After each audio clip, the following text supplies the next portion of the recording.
Magandang araw kaibigan! Tuloy po kayo sa Felicidad's Channel. Sa mga kwento ng buhay at pag-ibig na hinalukay sa natatagong baul ni Felicidad. Pero bago po tayo magpatuloy, huwag niyo pong kalilimutan na i-like ang video, i-subscribe ang channel, at i-click ang notification bell para lagi kayong updated sa mga parating pa na upload.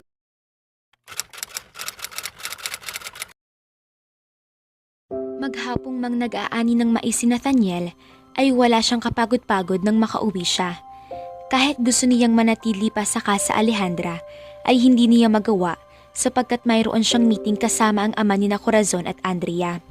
Sa wakas ay nakabalik na ang matanda at wala siyang balak i-cancel ang meeting nila. Labis talaga siyang iinip sa desisyon nito kaya kailangang tapatin niya itong kailangan na niyang makita ang mga papeles. Masyado na itong maraming nasayang na oras. Sana ay hindi nito sabihin sa kanya ngayon na ayaw na nitong ibenta sa kanya ang mga lupain. Nang makapaghanda ay tumuloy na siya sa bahay nito. The old man was there. Niyaya siya nito isang hapunan kasama si Corazon. Natuwa at nasabik siyang malaman na buo na raw ang desisyon nito. Pagkakain ng hapunan na raw nito sasabihin sa kanya ang lahat. Hindi pa man ay hindi na maganda ang natutunugan niya sa nangyayari. He did not like what he was feeling about the whole thing. Gayunman ay nagtiis siya. Nang matapos ang hapunan ay nagpasilbi ito ng kape sa sala. I will not beat around the bush, iho. I am willing to sell you every piece of land that I own. Fantastic. You have made the right decision, sir. There is a catch. What is it? You have to marry my Corazon. Nabura ang kanyang ngiti. Parang tinusok ng aspili ang kanyang kasiyahan. Was this a joke?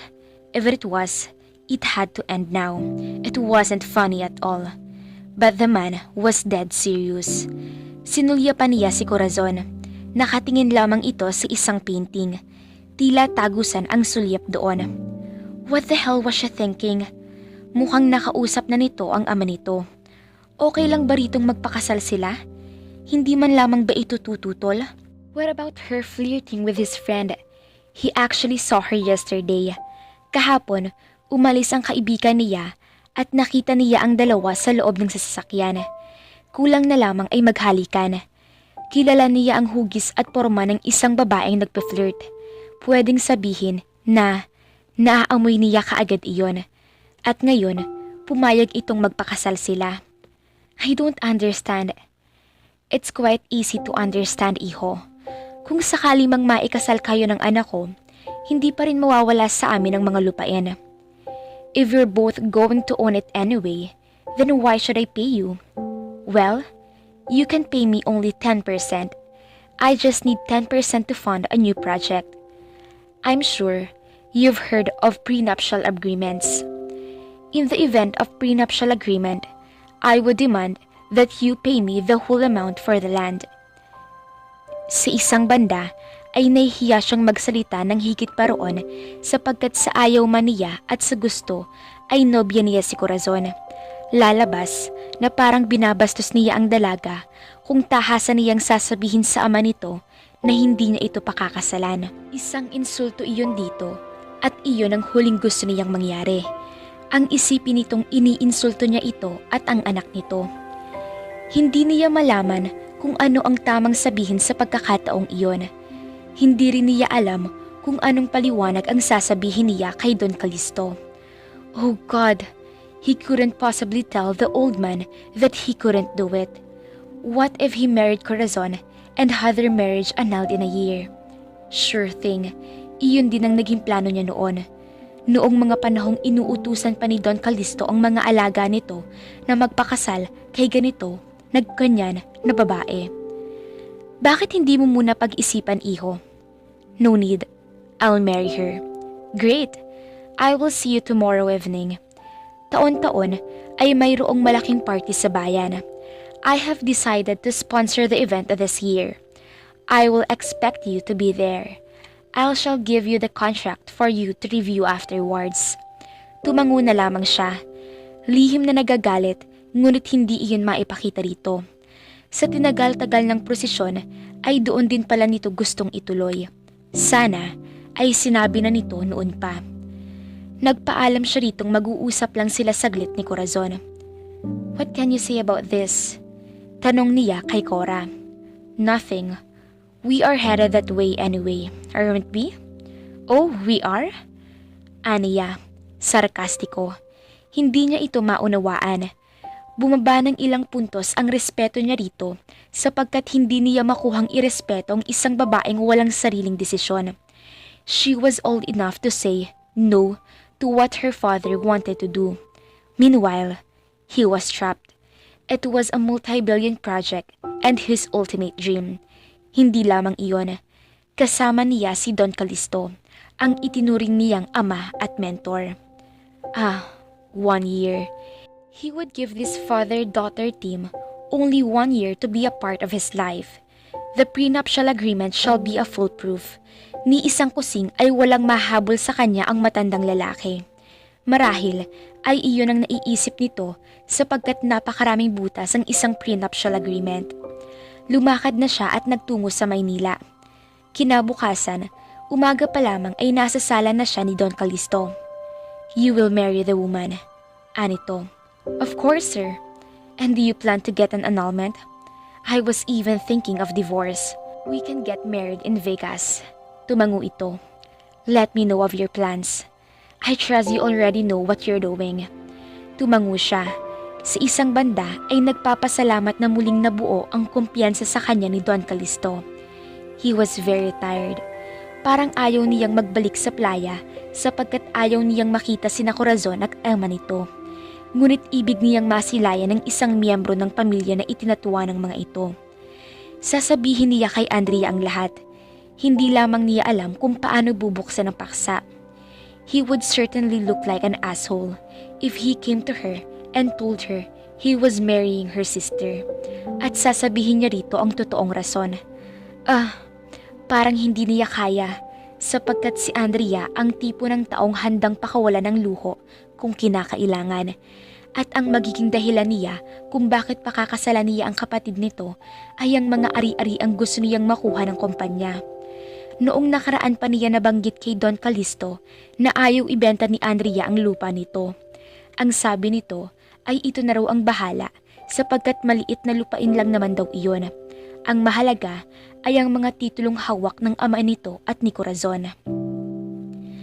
Andrea would hate him and he was anxious about it. Pero tsetsempuhan niya ang lahat. Hahanap siya ng magandang paraan ng magandang tiyempo. Inayos muna niya ang ilang mga kailangan sa opisina at saka siya nagsimulang bumiyahe patungo sa Playa Laia.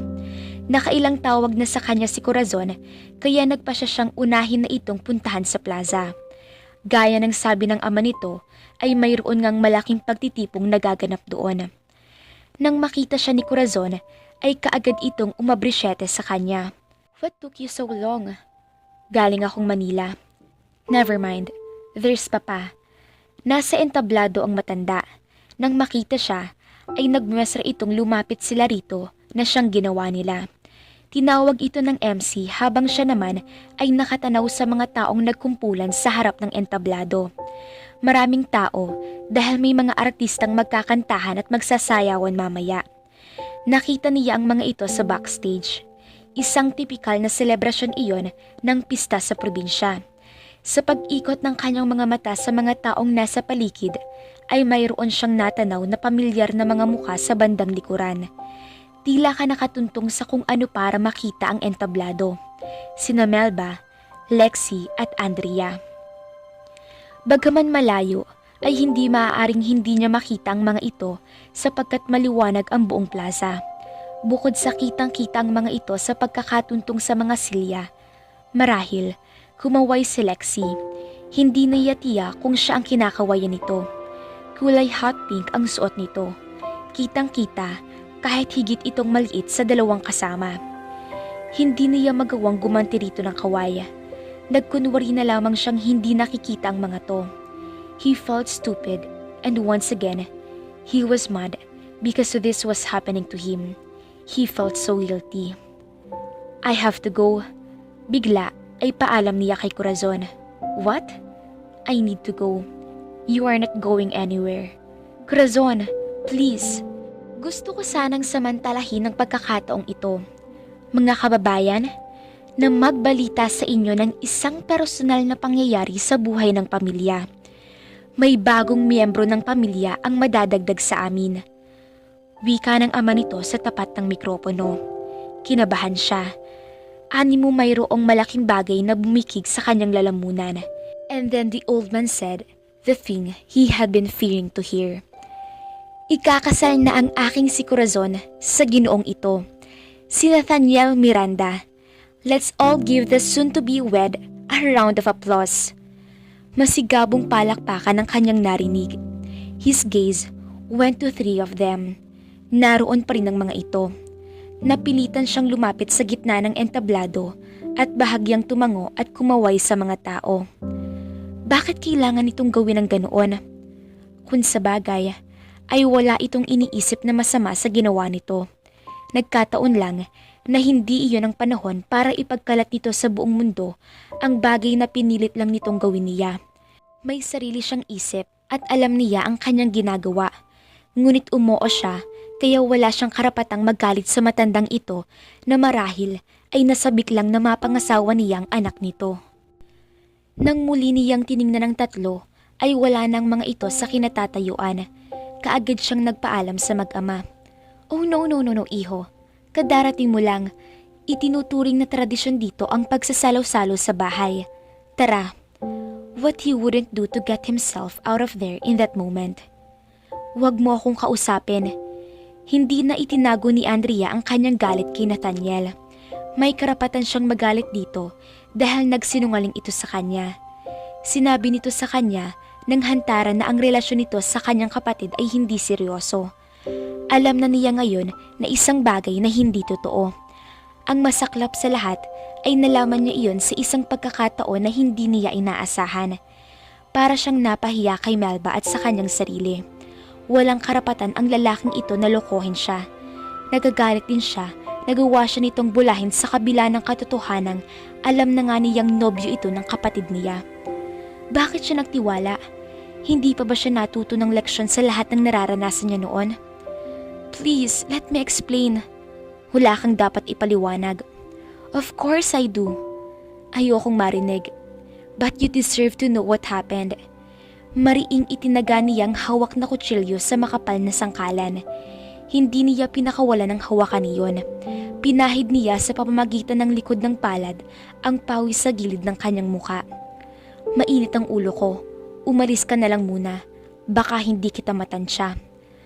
Ang lakas ng loob nitong magbalik pa sa kasa. Siyempre, nang malaman ng lahat ang balitang ikakasal na ito sa kanyang kapatid, ay may mangilang-ngilang ibig na makaalam kung anong masasabi niya tungkol doon, na para bang miyembro sila ng show business.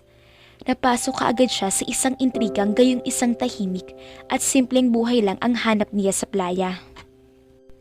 Nalaman niya na marami pala ang nakakaalam na madalas na magtungo sa kasa si Nathaniel at marami ang nakakakita sa kanila na magkasama. Maraming nakakaalam na sila ay item. Naisip niya na marahil ay dahil na rin sa mga taong nagkukwento sa iba ng tungkol sa kanila. Katulad na lamang noong sumama ito sa anihan o kaya ay noong kasal ni Melba. Hindi niya mapipigilan ang pag-iisip ng mga tao. Aren't you even going to ask me what happened? Hindi. I'm telling you anyway.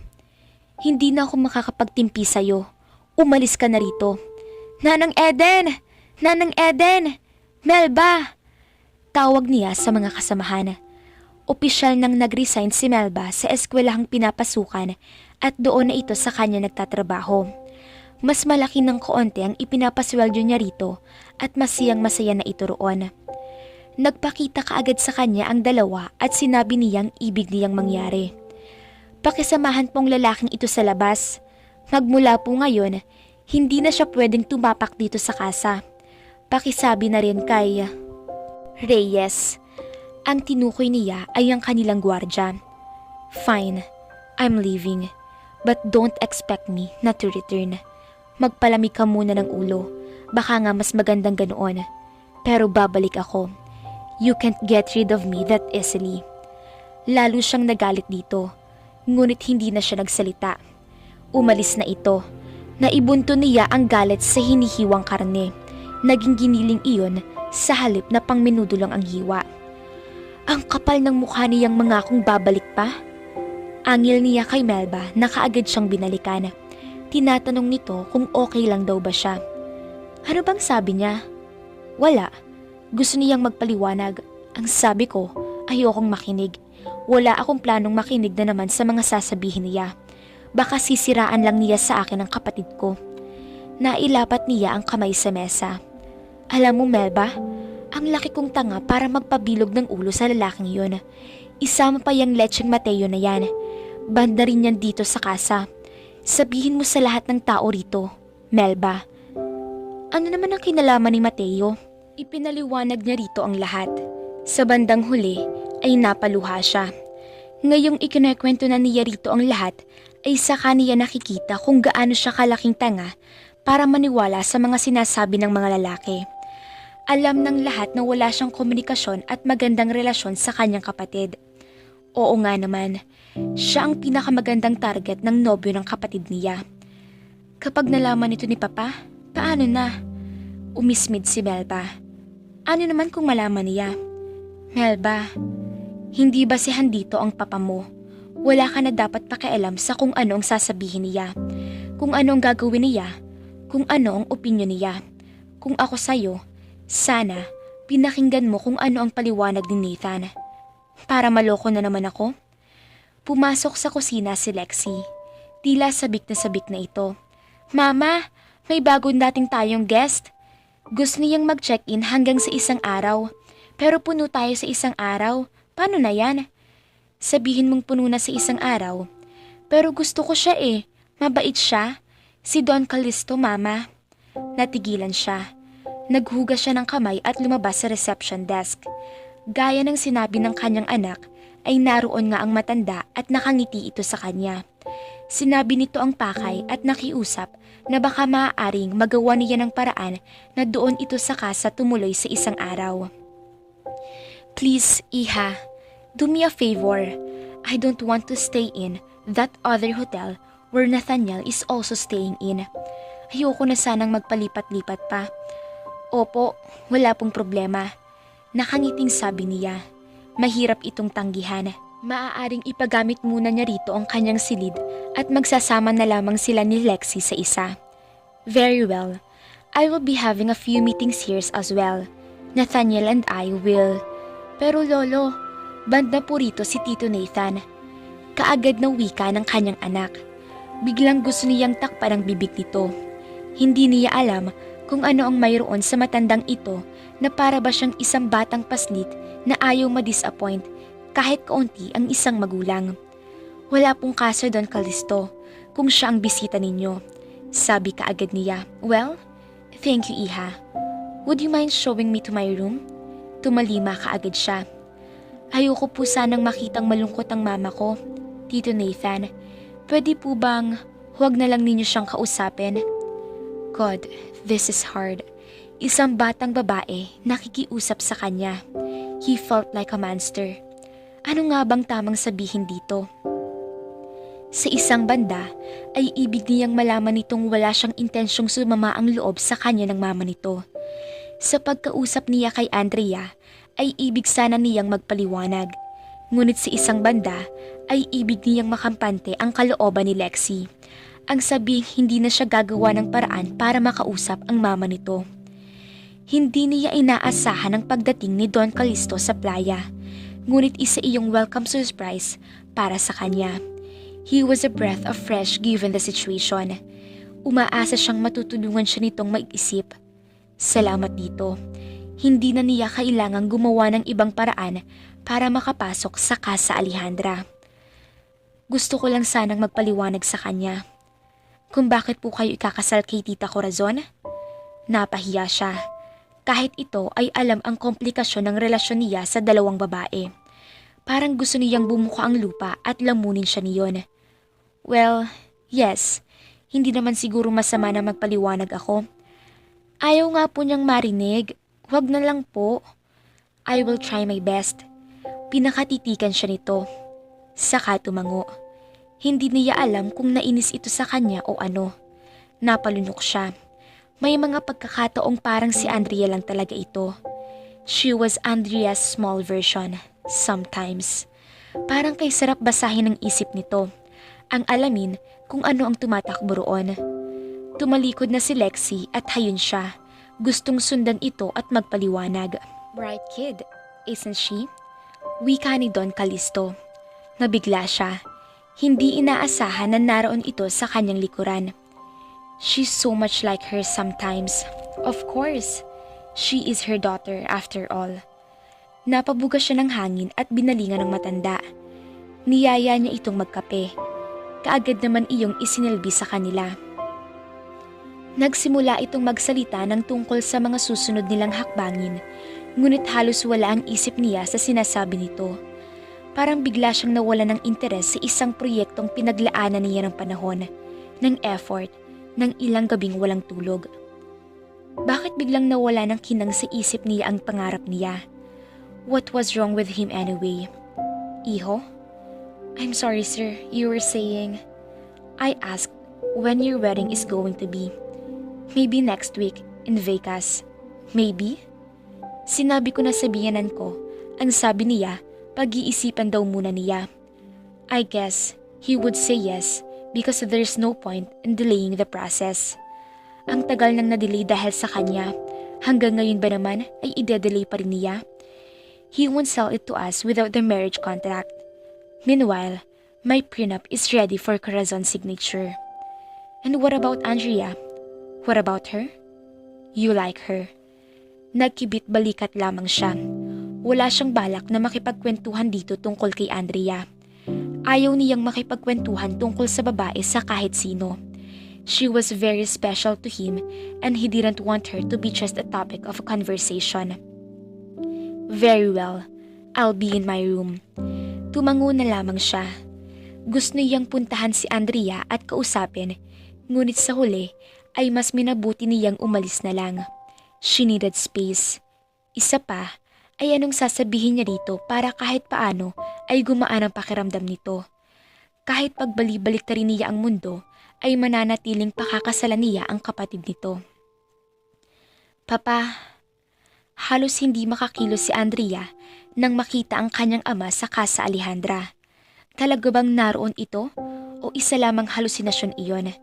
Higit sa lahat, hindi ito mukhang galit sa kanya. Andrea, iha, wika nito. Iyon lamang ang kailangan nitong sabihin para mag-unahan ang kanyang mga paa sa paglapit dito. Nang nasa tapat na siya nito ay napaluha siya. Papa, salamat po at nabisita kayo dito sa casa. You've turned this place into a lodge. You did a good job. Napaluha siya. Ayaw sana niyang maisip nitong masyado siyang iyakin, ngunit hindi niya maawat ang kanyang sarili. Iyon yata ang kauna-unahang papuri nito sa kanya at ang katotohanan ito ang nagtungo sa kanya para sabihin iyon ay isang bagay na hindi niya maaaring baliwalain. Hindi niya kailanman itinanggi sa isip niya ang katotohanang ibig niyang dumating ang ganitong pagkakataon kung saan ay magkakaroon na sila ng magandang relasyon sapagkat ama niya ito. Bata pa lamang siya ay wala na siyang ibang gustong mangyari kundi ang maging malapit dito. Ang sabi ng kanyang ina, basta maging mabait na bata, siya ay matutuwa na raw ang kanyang ama. Ngunit hindi naging ganoon kasimple ang lahat. Sa isang banda, ang nagawa niyang kasalanan noon dito ay dala pa rin niya sa dibdib niya. Hindi dahil sa nagsisisi siya sapagkat may Lexie siya ngayon, kundi sana ay naghintay siya. Alam niya, labis na napahiya ang kanyang ama sa ginawa niya. Konserbatibo ito, kilalang tao sa bayan nila. At para ang pangalan nitong anak ay maging isang kabit ng isang tauhan ng hasyenda, ay isang malaking kahihiyan dito. Ngayon na isa na rin siyang ina, ay nauunawaan niya kung paano ito nasaktan sa kanyang nagawa. Salamat papa. At ang aking apo, Lexie, tawag niya sa kanyang anak na nasa malapit lang, nakatingin sa kanila. Lumapit kaagad ito. Lexie, gusto kitang ipakilala sa lolo mo. Papa, ito po si Lexie, ang anak ko. Nagmano ito sa kanyang ama. Imahinasyon lang ba niya o talagang naging mailap ang kanyang ama at matabang ang pagtanggap nito sa kanyang anak? Marahil ay napaparanoid lang siya sapagkat kaagad nitong sinabi na ibig daw sila nitong makausap. Dinala niya ito sa loob. Magkahalong kaba at kisiyahan ang nadarama niya. Ano ang sasabihin nito? Mukha namang maganda iyon sapagkat hindi ito nakasimangot. Hindi rin ito mukhang galit. Base sa nangyari kanina, ay masasabi niyang tila napatawad na siya nito. Nagpasilbi ito ng paborito nitong inumin. Naaalala pa niya iyon. Sa katunayan, ay naaalala niya ang lahat ng paborito nito. Bueno, hindi na ako magpapalikoy-likoy pa. Gusto ko sanang doon na kayong dalawa tumira sa bahay. Labis niyang ikinabigla ang sinabi nito na hindi kaagad niya nakuhang tumugon. Ang akin lang, pwede mo naman sigurong pamahalaan itong negosyo mo kahit hindi ka rito umuwi, hindi ba? Masyadong malaki ang bahay at gusto kong maranasan din ng aking apo kung paano ang mamuhay sa hasyenda. Matanda na ako, Andrea. Ayoko na ng hindi pagkakasundo sa pamilya. Matagal na panahon nang nangyari ang lahat ng iyon. Sana ay makapagsimula na tayo ng pamilya ng bago. Tumango kaagad siya. Hindi na kailangan pang pag-isipan iyon. Heto na ang pagkakataong matagal na niyang inaabangan. Ang maging lehitimong miyembro ng pamilya ang kanyang anak. Hindi iyon dahil sa luho na maaaring maibigay sa kanila ng kanyang ama, kundi dahil iyon sa kanyang heritage. Mahalaga para sa kanya ang pamilya. Iyon ang isang bagay na hindi niya maaaring maibigay sa kanyang anak nang nag-iisa siya. Ibig niyang makilala nito ang lolo nito. Ang malaman nito kung saan ito nagmula. Bueno, iyon na lang muna. Aasahan ko ang pagdating ninyo. Ipapasundo ko kayo bukas na bukas din. Tumango siya. Hindi na niya kailangan pang magtanong. Muling nagmano rito si Lexie bago ito umalis. Sina Nanang Eden at Melba naman ay agad lumapit sa kanya nang makaalis ang kanyang ama. Anong sabi? Nang sabihin niya sa mga ito ang sinabi ng kanyang ama, ay magkaiba ang naging reaksyon ng mga ito. Habang si Nanang Eden ay masayang masaya para dito. Si Melba naman ay tila nagdududa. Bakit ngayon lang? Sa tinagal-tagal ng panahon, may naamoy akong hindi maganda. Parang mayroong kakaibang nangyayari. Ano ka na ba naman? Nagpapakumbaba na nga siya. Siyempre nga naman, tumatanda na siya at hindi na pwedeng hindi pa rin niya gawin ang tama. Ano anak, ihahanda ko na bang mga gamit ninyo? Tanong ni Nanang Eden sa kanya. Tumango siya at saka kinausap ang kanyang anak na tila hindi gusto ang ideya. Sa una lang iyon, sapagkat nasanay na ito sa kasa. Kapag nakita at nakasama na nito ang lolo nito, ay mauunawaan nitong maganda rin ang nangyari. Hindi isang malaking adjustment iyon sa kanya. Malapit lang ang hasyenda sa kasa. Madali para sa kanya ang magtungo sa kasa araw-araw. Sa darating namang pasukan ay mas magandang wala sa kasa si Lexie at nasa hasyenda lang. Masyado kasi itong naaaliw sa pagtulong sa kasa na baka hindi na nito mapagtuunan ng sapat na atensyon ang pag-aaral kapag doon sila nakatira. Gaya ng sinabi ng kanyang ama ay ipinasundo nga sila nito kinabukasan. Nang makarating na sa villa ay isang masaganang handa ang naghihintay sa kanila. Naroon din si Corazon na nakangiti sa kanila. Dito siya nailang. Bagaman mukhang wala naman itong sama ng loob sa kanya kung sakali mang narinig nito ang mga balita tungkol sa kanya at kay Nathaniel. After all, there was really no big news. Nagkasama sila sa ilang pagkakataon at iyon lang naman. Wala rin siyang dapat na ipag-alala kung sakaling maikasal na ang dalawa sapagkat natitiyak niyang hindi titira sa hasyenda ang mga ito. Wala sa tipo ni Nathan ang makipisan sa biyanan. Marahil ay maiilang siya kina Corazon at Nathan sa loob ng mahabang panahon. Ngunit lilipas din ang lahat ng iyon. Tiyak niyang hindi sila ang unang nalagay sa ganoong sitwasyon. Oras lang ang solusyon sa mga ganoong klaseng bagay. Ano ba ang halik? Halik lang naman ang pinagsaluhan nila ni Nathaniel. Madaling malimutan iyon. Pagkatapos kumain, ay sinamahan sila ni Corazon sa kanilang magiging silid. Maayos na itong makipag-usap sa kanya. hindi tulad noong puntahan siya nito sa kasa. Alam niyang sumusunod lang ito sa kanilang ama dahil nagbago na ang isip ng kanyang ama tungkol sa kanila.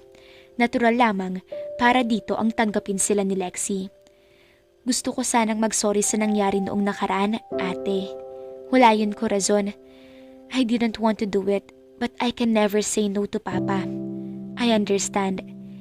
Isang araw sa agahan, bigla na lang niyang sinabi sa akin na nalulungkot daw siya na dadalawa lang kami sa hapag. Papa has never been an emotional man, but that morning, he almost cried. I can only guess that he just realized how much he's been missing his eldest daughter for the longest time. Napaluha siya. I've missed you both so much. We're both sorry for what happened. It's nothing. It's nothing, Corazon, believe me. Tumango ito at niyakap siya. Pagkatapos, ay si Lexie naman ang niyakap nito. Saka binigyan ng isang gintong kwintas na pag-aari pa ng kanilang ina noong dalagita ito. Isinuot nito iyon sa kanyang anak. Here, your lola used to own this when she was your age. Salamat po, tita. Ngiti ang naging tugon ni Corazon at iniwan na sila. Binalingan niya ang kanyang anak. Bahagya siyang nabahala na tila hindi ito nasisiyahan. Anak? Mas gusto ko pa rin sa kasa, Mama. Masasanay ka rin dito. Gusto ng lolo mong makasama tayo kaya dapat pagbigyan natin siya. What are you doing here? Nagpa siya si Andrea na harapin si Nathan sa halip na iwasan ito. Maganda nang magkalinawagan sila kaysa umiiwas siya dito na parang siya pa ang may kasalanan. Ito ang matagal ko nang hinihiling na mangyari. Ang magkasundo uli kaming lahat at hindi isang tulad mo ang makakasira sa amin. Nathan, sana maunawaan mo rin. What are you doing to yourself? To Lexie? Ang ganda na ng lagay mo sa kasa. Bakit kailangang bumalik ka pa rito? This place. I see you consider this your territory now. Pag-agaw niya sa sinasabi nito. Ano ang karapatan nitong sitahin siya na nasa hasyenda siya? Mas mayroon pa rin siyang karapatan sa lugar na iyon kaysa rito. Ito ang bagong salta. Ngunit kung umasta ito ay tila mayroon itong say sa kanyang buhay, sa kanyang mga desisyon. Nakalayo ka na sa lugar na ito. Bumalik ka na naman. Nakaluyo ka na sa impluwensya ng papa mo at ni Corazon. Nandito ka na naman at isinama po ba si Lexie. Isang sampal ang pinadapo niya sa pisngi nito upang matauhan ito sa mga sinasabi. Parang pinalalabas nitong masamang tao ang kanyang ama at idinamay pa nito si Corazon, ang babaeng pakakasalan nito. What was wrong with him?